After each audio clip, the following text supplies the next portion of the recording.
好多女性朋友都有個困惑，月經量越嚟越少，甚至醫咗好多年都搞唔掂，到底係咩回事？今日我哋就嚟傾下。我同好多呢類嘅病人都傾過，發覺佢哋好多都係成年唔食藥。現代醫學發現，長期月經量少，好大機會同飲食習慣有關，尤其係唔食肉。原因有兩個。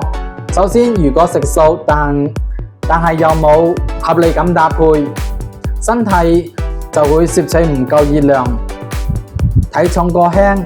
當身體嘅熱量唔夠嗰陣時，佢會優先保證心跳、呼吸呢啲基本功能，生殖系統就會進入休眠，月經量自然就會少。其次，蛋白質係我哋身體合成荷爾蒙，甚至係運送荷爾蒙嘅速遞員。如果缺乏咗荷爾蒙分泌，就會亂晒龍，月經量自然就會少。用中醫嘅講法就係長期唔食藥，或者食得藥太少，就會導致嚴重氣血不足。氣血不足就會導致月經量過少。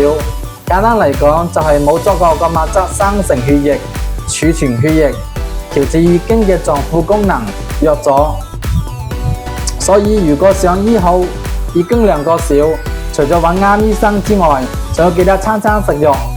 但係如果係因為宗教等嘅原因冇辦法食到藥，可以用其他方式嚟補充蛋白質，譬如豆漿、豆奶、豆腐等豆製品，各種香菇、平菇、猴頭菇、金針菇等菇菌類，各種植物蛋白質、堅果、種子，仲有雞蛋、薑果茶之類。希望呢個視頻可以幫到大家。